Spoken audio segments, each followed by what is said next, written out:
우리 다 같이 고백하겠습니다. 언약의 여정 속에 응답의 주역이 됩시다.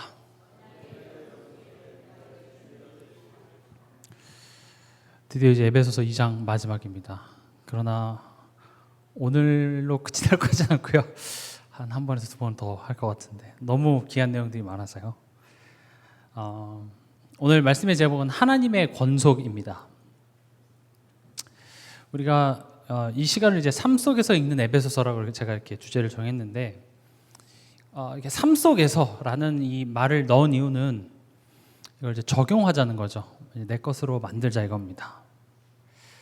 어떤 사람의 말이나 메신저의 어떤 그런 마음이기 이전에 지금 이 성경이 우리에게 무엇을 강조하고 있고, 그럼 그 강조하는 것을 우리가 찾아서 붙잡고 그걸 내 삶 속에 적용해 보자는 거죠.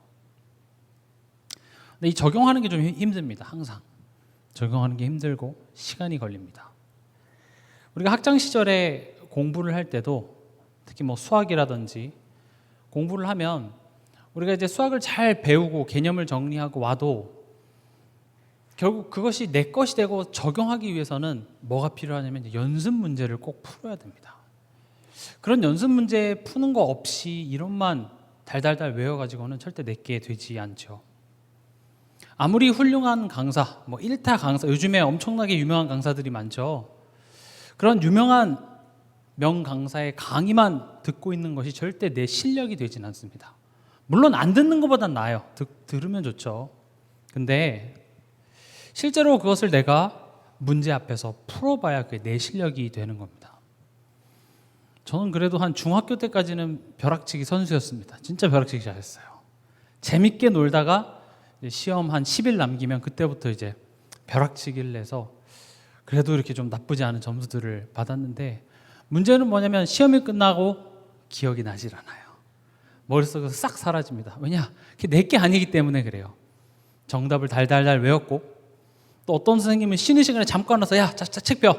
몇 첩부터 몇 퍼까지 나온다. 그렇게 알려주면 그런 걸 잘 적어가지고 그걸 달달달달 외워서 시험 문제 나눠줄 때까지 머리도 안 움직여. 혹시 날아갈까봐 계속 이렇게 그거지 다 외우고, 친구들이 말 걸어도 쳐도 안 봐요. 왜냐면 날아갈까봐요.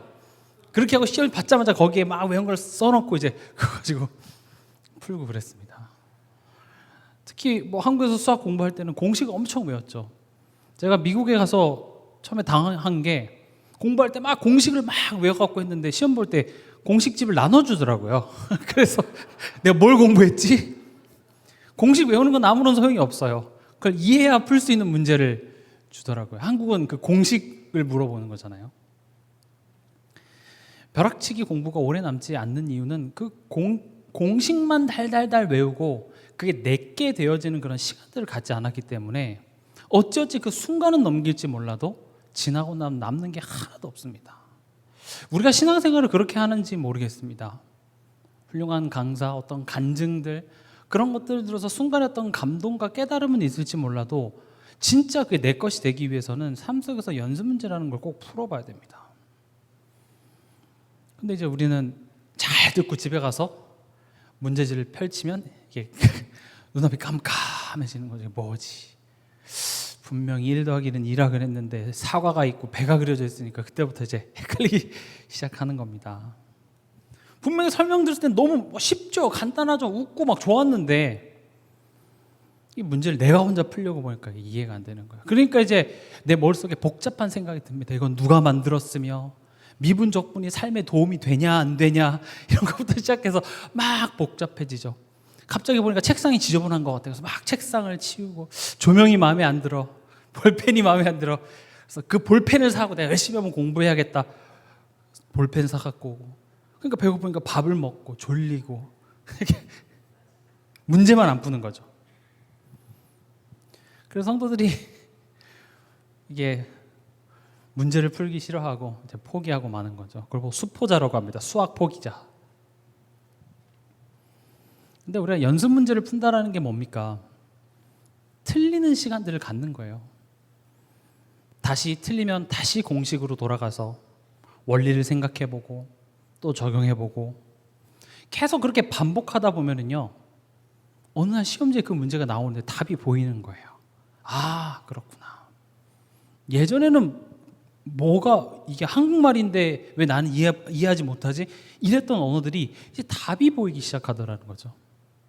그게 하루아침에 보이는 게 아닙니다. 그래서 우리 삶 속에서라는 말은 그런 연습 문제를 많이 푼다라는 개념으로 우리가 이해하면 좋습니다. 실전이 아닐 때 많이 틀리면 더 좋아요. 왜냐하면 그 틀린 문제는 반드시 시험에 나오면 틀리지 않게 되어 있습니다.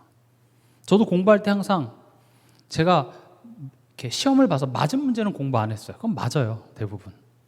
틀린 문제, 오답 노트라고 하죠. 그걸 가지고 하는 거예요. 틀린 문제는 계속 틀리더라고요. 근데 그 자주 틀리는 실수하는 그런 문제들을 연습해 놓으면 그만큼 시험에 틀릴 확률들이 이제 줄어지게 되는 것이죠. 우리 삶 속에서 문제를 풀어보자는 겁니다. 우리가 수없이 많은 메시지와 말씀을 들었지만 그걸 하나님이 어떻게 성취해 나가시는지, 어떻게 모든 것을 합력하여 선을 이루시는지 우리가 그 문제를 한번 풀어보자는 것이죠. 물론 저는 대부분의 성도님들이 교회에 어떤 마음으로 와 앉아 계시는지 알고 있습니다. 그냥 편안하게 와서 내가 일주일 안 그래도 피곤하고 힘들어 죽겠는데 여기까지 와서 무슨 생각을 하며 여기까지 와서 뭔 공부와 훈련을 하냐, 그냥 여기서 그냥 편안하게 앉아있다가 날 좀 웃겨주세요. 편안하게 그냥 좋은 게 좋은 거다 하고 잘 될 거다 이렇게 듣고 갔으면 좋겠는데 저도 그런 말 하고 싶습니다. 근데 우리의 현실이 그렇지가 않기 때문에 그렇습니다.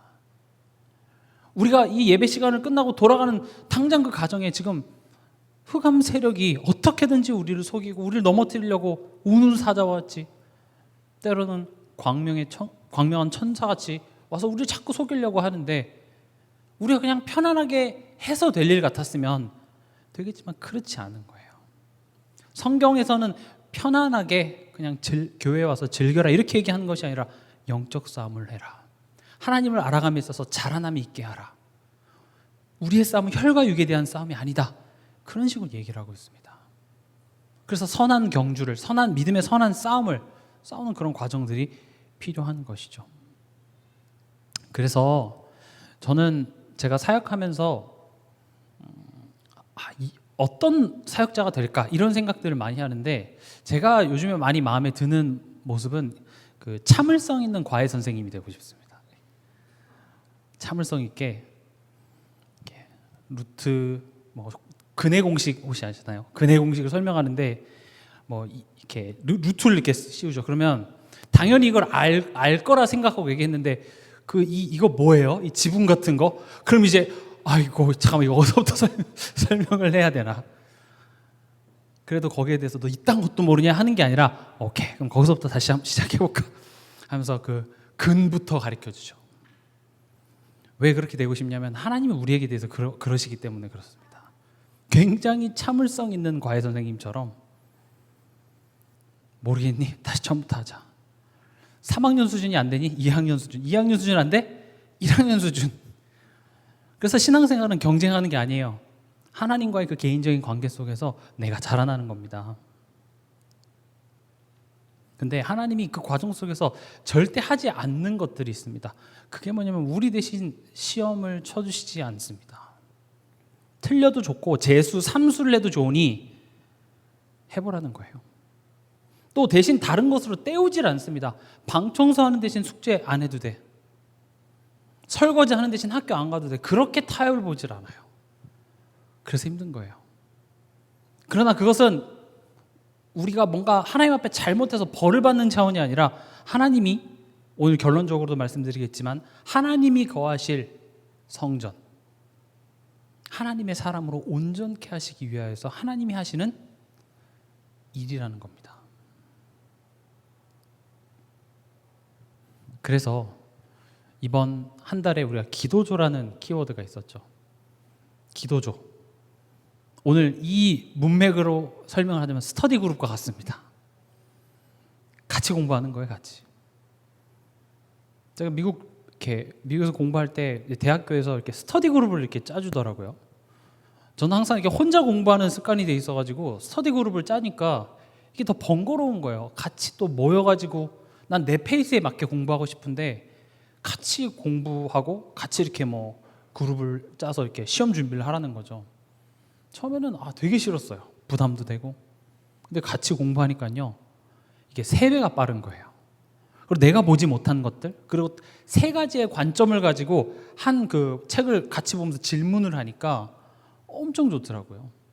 야, 너 이것도 모르냐? 이렇게 되는 게 아니라 같이 질문하고 모르면 걔가 또 설명해주고 같이 토론도 하고. 그렇게 하니까 제가 혼자서 막 백날 첫날 외우려고 하는 것보다 그때 애들이랑 웃으면서 그렇게 같이 스터디 그룹 만들었고 공부하니까 이게 쏙쏙 기억에 남더라고요. 기도조란 그런 겁니다.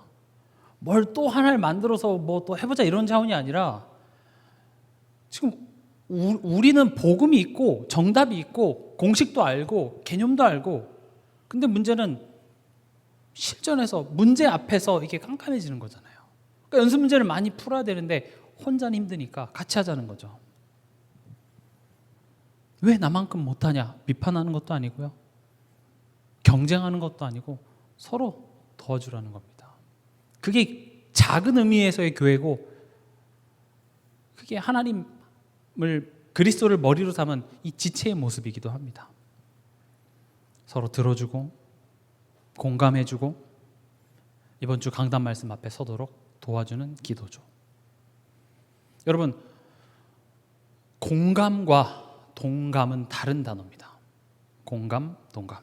어떤 한 영상에서 한 전문가가 나와서 그런 얘기를 하더라고요. 공감과 동감은 다르다.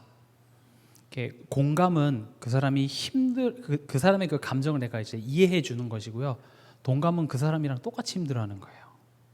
만약에 자녀가 힘들었다고 엄마한테 왔을 때 엄마가 이거 힘들었구나 하면서 엄마가 같이 울어요. 그럼 아이가 힘이 될까요? 아니요.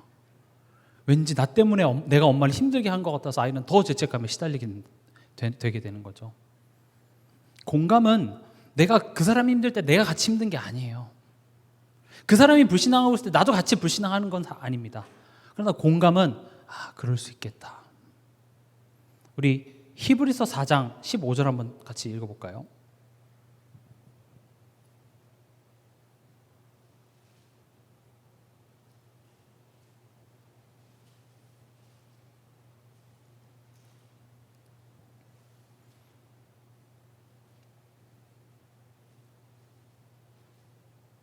같이 읽겠습니다. 우리에게 있는 대제사장은 우리의 연약함을 동정하지 못하실 리가 아니요 모든 일에 우리와 똑같이 시험을 받으신 이로되 죄는 없으시니라. 예수님이 우리를 동정하신답니다. 여기서 동정은 그 공감이라는 말입니다. 우리가 힘드니까 예수님 나도 힘들어 이게 아니라 공감하시는 거예요. 그래, 맞아, 충분히 그럴 수 있어. 여러분들이 불신앙하고 있을 때 같이 불신앙하는 게 기도조가 아닙니다. 저도 사역하면서 이 부분이 조금 처음에는 헷갈렸어요. 그러니까 하루 종일 저가 가는 사역들은 대부분 좋은 소리를 안 해요. 좋은 일이 있습니다 해서 저를 찾지 않고 힘들었어요. 그럼 제가 하루에 5개, 6개 가면 대여섯 시간을 그 힘든 이야기를 계속 듣다 보면 저도 모르게 이게 동감이 돼갖고 저도 막 하루 막 감정 소모가 엄청난 거예요. 난 분명 오늘 하루 기분 좋게 시작했는데 아침부터 막. 동감이 아니라 공감입니다. 공감. 예수님은 우리를 공감하십니다. 하나님 떠난 우리 인생은 그럴 수밖에 없습니다. 기도전은 같이 불신하고 같이 남편 욕하고 같이 그러게 말이야 하는 게 아니라 공감하는 겁니다. 그리고 거기서 끝나는 게 아니라 16절입니다. 그러므로 우리는 긍휼하심을 받고 때를 따라 돕는 은혜를 얻기 위하여 은혜의 보좌 앞에 담대히 나아갈 것이니라. 이게 기도조의 역할이에요. 그래, 맞아, 그럴 수 있어. 나도 예전에 그랬었던 것 같아. 나도 참 이런 부분이 쉽진 않더라. 그래서 우리가 그 돕는 은혜를 얻기 위하여 은혜의 보좌 앞에 나아가야 되지 않겠냐. 그래서 우리가 말씀 앞에 서야 되지 않겠냐. 그게 기도조예요. 같이 가자는 겁니다. 지금은 우리 수준으로 하나님이 뭘 어떻게 하시지 말은 들어도, 정답은 알아도 지금 이 상황에서 내 감정이 같이 따라주질 않잖아요. 여리고성을 도는데 무너진다라는 말씀은 들었지만 누구는 그 말씀 앞에 여호수아 갈렙처럼 이렇게 멋있게 담대히 가는 것 같은데 나는 영 이게 힘들단 말이에요. 아닌 것 같고 돌면 돌수록 이건 좀 아닌 것 같은데 그렇게 되는 거죠. 그런 상황 앞에 못 믿는 새끼들 나와라 돌로 쳐 죽여주마 하고 못 믿는 사람들은 제자 아니라 하면서 다 나고시키고 믿는 사람만 될 것 같습니까? 아니에요. 앞에 대제사장이 서고 다 가는 거예요. 엄마 나 가기 싫어. 가자. 그래도 가자. 다 끌고 가는 거예요. 끝까지 갑시다. 그걸 뭐 교회라고 합니다. 교회는 뭔가 우리가 숫자적으로 많은 사람들을 끌어모으고 뭔가 쿵짝쿵짝하고 우리끼리 여기서 즐겁고 재밌고 그런 것보다 더 깊은 내용을 담고 있습니다. 대제사장이 언약궤를 메고 앞으로 갈 때 아마 믿음 좋은 사람들이 앞에 서고 또 뒤에 서지 않았을까 싶기도 합니다. 그래서 앞에서 군대에서도 보면 군대에서는 이렇게 줄을 세울 때 가장 키 큰 사람들을 제일 앞에 이렇게 세워요. 그리고 제일 체력 좋은 사람이 앞에 서고 또 이제 분대장이라든지 이런 사람들이 맨 뒤에 서서 처지는 사람 있으면 그 사람 군장 잡아갖고 메고 같이 완주할 수 있도록 가는 거죠. 교회가 그거예요. 우리의 이 믿음의 선한 싸움, 우리의 이 언약의 여정을 끝까지 완주할 수 있도록 우리 삶 속에 하나님이 지금 개인마다 속도가 달라요. 왜냐 우린 다 하나님의 주시는 그 시간표와 여정이 다 달라요. 비교 대상이 되는 게 아닙니다. 그렇기 때문에 우린 서로 돕는 거예요. 같이 가는 거예요. 하나님이 그런 지체로 불렀어요. 너는 왜 눈 같지 않냐? 왜 너는 손 같지 않냐? 그렇게 비교 대상이 아니라 하나의 지체고 하나 같이 도와서 그 여정을 같이 가는 것입니다. 그게 교회입니다. 우리가 지금 에베소서를 보고 있는데 이 에베소서의 가장 큰 주제가 바로 교회예요. 교회에 대해서 설명하는 게 에베소서입니다. 그래서 여러분들이 이 에베소서를 통해서 교회에 대한 어떤 개념들이 올바로 좀 이렇게 찾아주셨으면 좋겠습니다. 교회란 그런 것이구나. 교회에 뭔가 부족하고 연약한 것들을 지적만 하는 것이 아니라 왜 그게 나에게 보여졌지? 그럼 내가 그것을 위해서 무엇을 할 수 있을까가 돼야 된다고요. 우리 교회는 사랑이 없어만 얘기하지 말고 그럼 내가 어떤 사랑을 베풀 수 있을지에 대해서 생각해 보자는 거죠. 다른 사람들은 내 자녀에 대해서 뭐 과외 선생님이라든지 학교 선생님은 자녀가 이렇게 하면 저는 더 이상 자녀를 가르칠 수 없습니다. 그건 가족이 아닐 때예요. 부모는요, 자녀의 잘못된 점을 비판만 하는 것이 아니라 그럼 어떻게 하면 도와줄 수 있을지에 대해서 생각하는 게 부모죠. 그게 가족이잖아요. 교회는 가족입니다. 우리는 한 식구예요. 우리가 진짜 싸워야 되고 대적해야 될 것은 우리 교회가 아니라니까요. 만약에 지금 뭐 그럴 리는 없겠지만 그 초대교회처럼 우리나라 정부가 갑자기 예수 믿는 사람 핍박해 보세요. 우리밖에 의지할 게 없어요. 매주 교회 오는 것마다 당신 이번 주에 살아 계셨군요. 그때 지금 우리가 갈등하고 우리 서로 힘들어하는 그런 문제 때문에 우리 서로 싸우고 그럴까요? 안 그래요. 우린 그리스도 안에서 한 가족입니다, 사실은. 근데 또 가족이니까 또 싸우는 거예요. 남이면 안 싸워요. 가족이니까 싸우죠. 가족이니까 막말하고. 그렇지 않나요? 그래서 우리가 이게 삶 속에서 읽는다 이 말은요, 우리가 날 한번 잡아갖고 에베소서를 떼자, 에베소 공부하자 그런 것보다는 이제 우리가 이렇게 에베소서를 읽어 나가는 과정 가운데서 또 우리 삶 속에 이런저런 그런 연습 문제들이 주어집니다. 그럼 그걸 잘 풀어보자는 겁니다. 때론 나 혼자 힘으로 벅차기 때문에 하나님께서는 교회를 통하여서 함께 풀어나가자는 겁니다. 그래서 교회는 모이는 겁니다. 그래서 함께 하는 겁니다. 여러분 뭐 오늘 점심 너무 많이 쓰셨죠. 그런데 뭐 우리 가족끼리 어디 뭐 좋은 레스토랑이나 이런 데 가서 먹는 것보다야 뭐 덜 맛있겠지만 왜 이 더운데 우리 같이 먹습니까? 함께 가는 거예요. 밥 먹는 게 중요한 게 아니라 그 안에서 함께 교제하고 서로 공감하고 때론 그 상대방을 위해서 정말로 기도해주고 그 은혜의 보좌 앞으로 나갈 수 있도록 서로 힘주고 그렇게 해서 그 경주를 완주할 수 있도록 돕는 것이 바로 교회인 것입니다.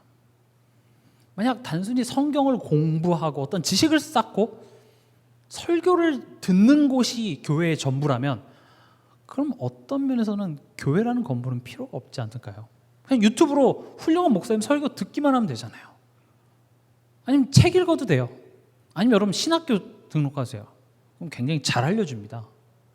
근데 우리가 왜 교회에 모이고 매주마다 또 주중에 수요예배, 새벽예배, 금요예배 이런 예배를 통해서 왜 모이냐? 실제로 우리 삶 속에 우리가 지금 마주하고 있는 그 문제를 복음으로 적용해보는 그런 과정들을 가는 데 있어서 교회는 잘 갈 수 있도록 도와주는 그런 역할을 하기 때문에 그렇습니다. 오늘 이 에베소서는 에베소라는 지역에 바울이 보내는 편지의 내용입니다. 바울이 카페에서 커피 한잔 하면서 이렇게 편지를 쓴 게 아니라 바울은 지금 감옥에 갇혀 있습니다. 근데 그 남의 편지를 우리가 왜 읽습니까? 그렇죠? 이 편지를 우리가 왜 읽어요? 지금 이 편지를 받는 에베소 교회 안은 뭐 여러 가지 문제가 있었지만 그 중에 하나 지금 당면한 문제, 에베소 교회 문제만은 아니었습니다. 그때 당시에 초대 교회에 있었던 문제였죠. 그게 뭐였냐? 유대인과 이방인과의 차별, 갈등이 존재했습니다. 이건 단순히 어떤 문화의 차이, 인종 차별 그 문제가 아니라 내 수준과 내 기준과 하나님의 뜻이 부딪히는 지금 그 현실이에요. 그런 현실 속에 있는 에베소 교인에게 바울이 편지를 한 것이고 그것이 하나님의 마음을 대언하고 있기에 하나님께서는 이것을 하나님의 말씀으로 우리에게 주시는 겁니다. 우리도 그런 현실을 많이 마주합니다. 내 기대와 내 바램과 뭔가 부딪히는 그런 현실. 오늘 우리가 강단 말씀에서 말라기서를 읽었습니다. 여러분들이 그 말라기서가 어떤 지금 시대적 상황에서 쓰여졌는지를 알면 그 내용이 훨씬 더 살아나는데 어떤 상황이냐면요. 이스라엘 백성들이 바벨론에 포로됐다가 귀환해서 성전을 재건했습니다. 잘 아시잖아요. 성전 재건하는 그 과정이 쉽지가 않았어요. 참 어려운 과정 속에서 성전을 재건하고 그리고 100년이 지났는데 아무 일도 안 일어나요. 성전만 지으면 다 될 줄 알았어요. 근데 아무 일도 일어나지 않는 거예요. 그러니까 이스라엘 백성들이 어떻게 생각합니까? 이제 점점 하나님이 우리를 사랑하신다는데 이게 사랑하는 게 맞아? 하나님이 사랑하신다면 내가 이렇게 열심히 했고 내가 하나님 앞에 이렇게 충성을 다했는데 고작 이런 것밖에 안 줘? 그래서 점점 하나님께 드리는 예물, 예배 거기에 소홀하게 되더라는 거죠. 지금 이런 현실이 우리 그 에베소 교회만 있었던 것이 아니라 우리 삶 속에서도 이런 현실들이 많이 있습니다. 그래서 이 에베소서는 우리에게 주는 편지이기도 합니다.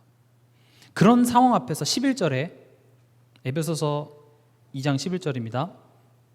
바울이 1장에서부터 쭉 복음에 대해서 우리가 받은 은혜에 대해서 얘기하고 쉽게 말하면 우리가 알고 있는 그 복음에 대해서 얘기하고 11절에 뭐라고 말합니까? 그러므로 생각하라. 생각해 보라는 거예요. 복음을 몰라서 얘기하는 게 아니라 지금 복음을 앞에 얘기하고 그 복음의 내용을 지금 너가 처한 상황에서 한번 생각해 보라는 거죠. 연습 문제를 한번 풀어봐. 참 막히지. 복음이면 다 되고 다 끝나고 예수 그리스도 좋고 하는데 지금 딱 이 걸리는 문제, 이 안 풀려지는 이 문제 앞에서 잠깐 멈추고 다시 한번 그 복음의 내용을 가지고 생각해 보라는 겁니다. 우리가 주일 안식이라고 하죠. 안식은 어떤 의미가 있냐? 잠깐 멈추는 겁니다.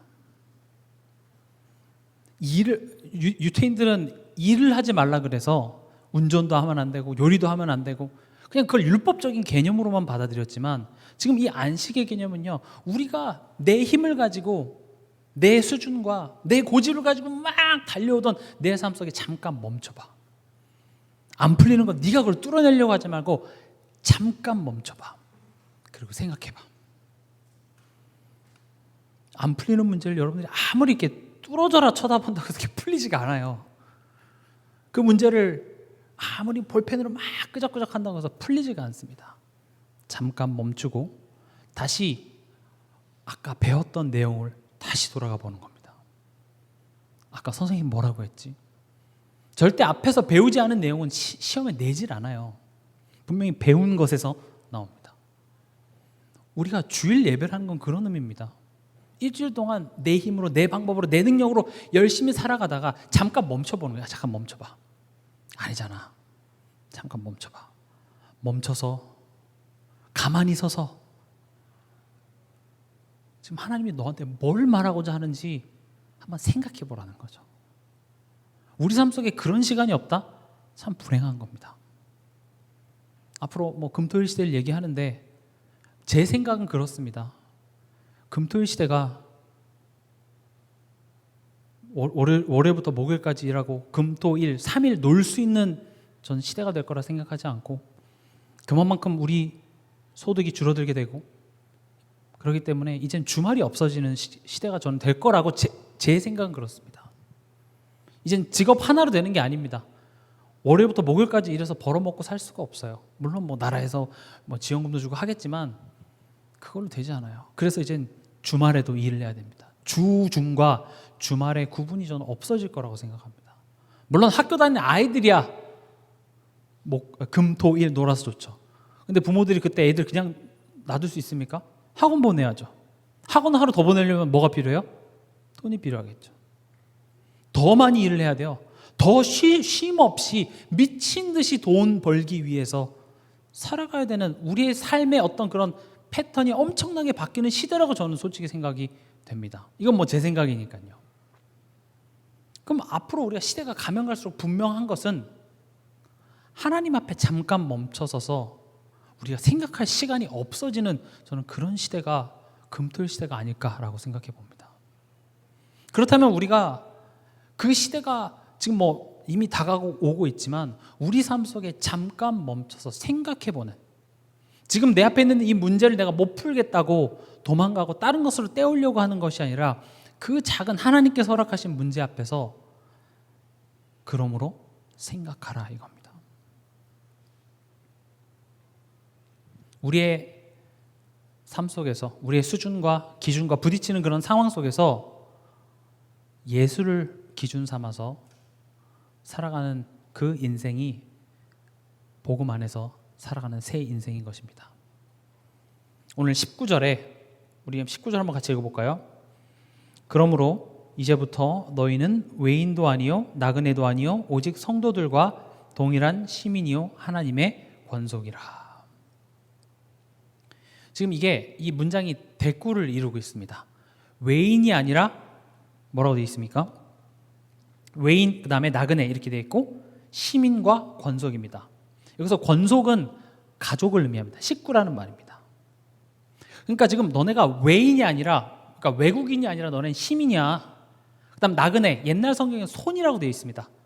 그러니까 손님이란 소리죠. 손님이 아니라 식구야. 지금 그렇게 얘기하는 거예요. 전엔 너네가 외국 사람이었지만 너네 이제 시민이야. 전엔 너네가 손님이었지만 너네 지금 이제 식구야. 지금 그걸 얘기하는 거예요. 우린 하나님 나라의 시민이자 하나님 식구입니다. 자녀입니다.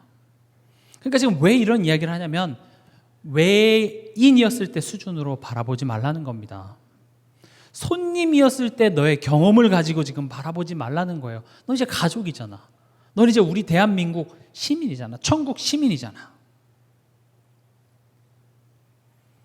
그래서 건강한 교회라는 것은요, 어떤 그 교회의 어떤 시스템과 제도도 물론 매우 중요하지만 이런 하나님 나라의 시민임을 알고 내가 하나님의 가족 됐음을 정말 아는 한 성도 한 성도가 든든하게 세워질수록 그 교회는 건강한 교회가 되는 겁니다. 우린 하나님 나라의 시민입니다. 여러분들이 미국 시민이 되면 미국이 여러분의 배경이 되는 것처럼 우리를 건드린다? 누굴 건드리는 거예요? 하나님의 나라를 건드리는 겁니다. 하나님의 자존심을 건드는 겁니다. 그래서 그 어떤 것도 여러분들을 하나님의 사랑에서 끊을 자가 없습니다. 감히 하나님의 심기를 건드릴 자가 없습니다. 내가 너를 축복하는 자에게는 내가 축복을 내리고 너를 저주하는 자에게는 내가 저주하겠다. 그게 우리가 가지고 있는 배경입니다.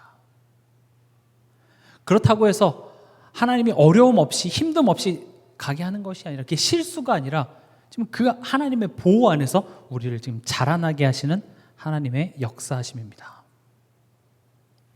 그리고 우리를 뭐라고 부르십니까? 하나님의 권속. 너 내 식구야. 하나님이 우리를 식구래요. 내 가족이래요. 가족이면 다 된 겁니다. 가족이 뭐라고? 피는 물보다 진하다라는 말이 있죠. 어떻게 자녀 삼아 주셨습니까? 우리 손을 붙잡고 동사무소에 가서 호적 등본에 여러분들의 이름을 올리는 방법으로 하는 것이 아니라 15절에 보면 법조문으로 된 계명의 율법을 폐하셨으니 이는 둘로 자기 안에서 한 세 사람을 지어 화평하게 하시고, 자기 안에서 한 세 사람을 지었답니다. 다시 말하면 예수 그리스도 안에서 새롭게 재창조했다는 거예요. 우리가 잘 아는 우리가 그 안에서 거듭난 것입니다. 죄인 되었던 내가 죽고 하나님의 자녀로 다시 태어나게 하는 방법으로 우리를 자녀 삼아 주셨답니다. 그래서 예전에 죄인 되었고 하나님과 원수됐던 사람은 없습니다. 그것을 들춰서 네가 과거에 나를 얼마나 핍박했는지 아니? 그러니까 네가 지금 당해도 싸. 지금 그렇게 얘기하지 않아요. 바울도 예수님을 그렇게 핍박했던 나쁜 놈 중에 나쁜 XX였죠. 근데 바울이 뭐라고 합니까? 내가 예수와 함께 십자가에 못 박혔나니 이제 나는 이방인을 위한 그 사도로 그렇게 달려가노라 얘기합니다. 하나님은 과거에 바울이 어디 있었는지 갖고 평가하는 것이 아니라 오늘 너가 나의 자녀다, 나의 권속이다, 이렇게 얘기합니다. 우리의 죄를 용서하시고 지옥에 안 가게 하신 것도 너무나도 감사한데 그 정도가 아니라 우리를 자녀로 삼아주겠다는 거죠. 마치 탕자가 아빠 유산을 다 받아다가 다 탕진하고 돌아와서 뭐라고 얘기합니까? 나를 품꾼의 하나로 보소서, 종으로 써주세요. 아빠가 뭐라고 합니까? 대답도 안 해요. 반지, 가락지 끼우고 옷 입히고. 내 자녀지. 우리 죄 용서했고 과거 너가 잘못한 걸 봐서 정상 참작해주는 차원이 아니라 자녀로 삼아주셨어요. 말도 안 되는 은혜입니다. 요한복음 1장 10절에 하나님의 자녀가 되는 권세를 예수 그리스도를 통해서 우리에게 주셨습니다. 그게 내게 있다라는 것을 무엇으로 알고 있어요? 그 이름이 믿어지는 거예요. 영접하는 자, 곧 그 이름을 믿는 자들에게는 하나님의 자녀가 되는 권세를 주셨으니, 그게 믿어진다면 나에게 하나님의 자녀가 된 권세가 이미 주어진 것이고 나를 하나님의 권속으로 자녀로 받아주신 것입니다. 그리고 명분으로만 하나님 자녀 삼아주신 것이 아니라 18절에 우리들이 한 성령 안에서 아버지께 나아감을 얻게 하려 함이라. 하나님이라고 표현 안 했습니다. 아빠에게 나간대요. 이렇게 생각하면 여러분들이 좀 실감이 나실란가 모르겠어요.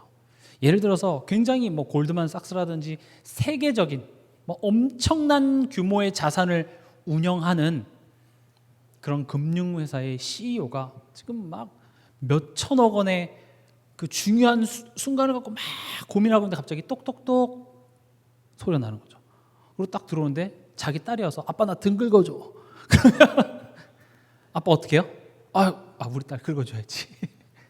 근데 만약에 밑에 무슨 대리 이런 사람이 와서 저 등 긁어주세요 하면 잘립니다.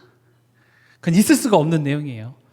딸이 와서 아빠 나랑 놀아 그러면 그 바쁜 와중에도 그래 내가 딸이랑 놀아야지. 왜 그래요? 아빠하고 딸이라서 그래요. 아버지께 나아간다는 것은 그냥 명분이 그런 차원이 아니라 정말 하나님께서 우리의 기도를 들으시겠대요. 쉬지 않고 들으시겠대요.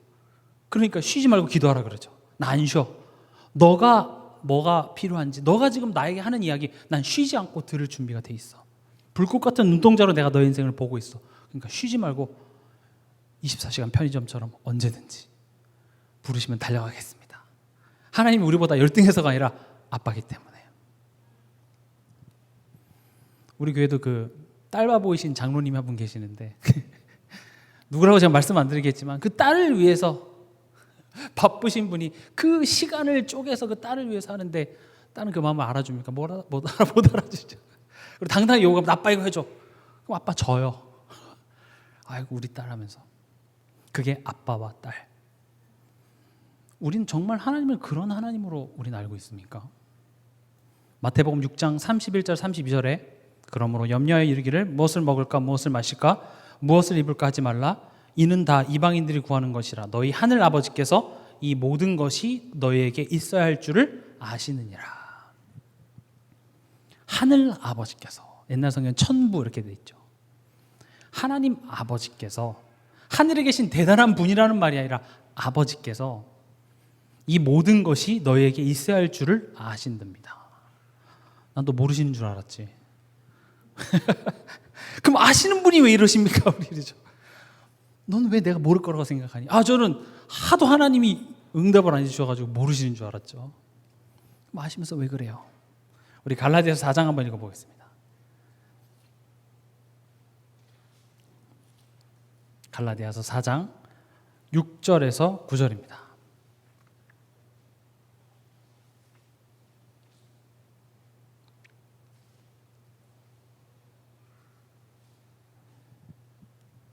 같이 읽겠습니다.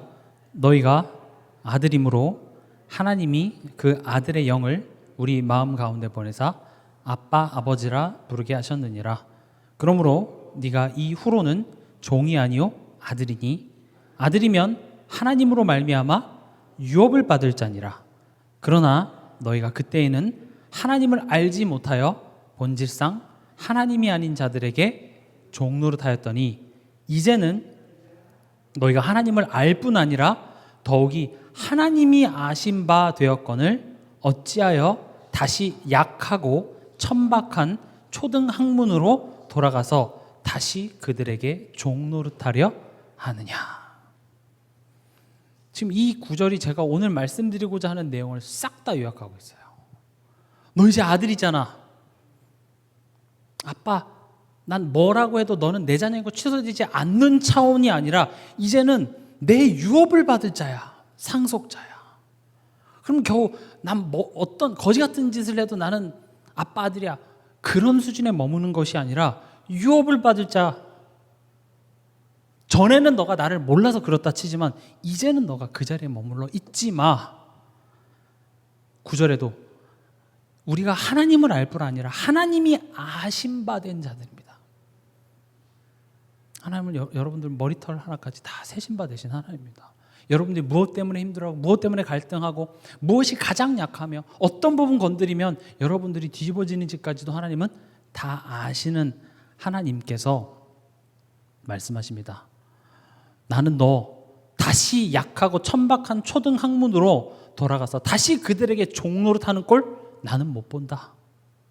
그래서 오늘 에베소서 마지막 절에 내가 너를 하나님이 거하실 처소로 성전으로 내가 완성해낼 거다. 지금 그렇게 얘기하는 겁니다. 그래서 예수를 믿는다라는 것은 내가 예수로 말미암아 하나님 자녀가 됐다, 모든 거 끝났다, 그렇게 선포되는 것이 중요한 시작이나 거기서 끝나는 것이 아니라 이제는 그 하나님의 유업일자로 상속자로서 우리의 삶 속에서 그 하나님 자녀다운 삶을 잘 살아가는 것도 중요한 것입니다.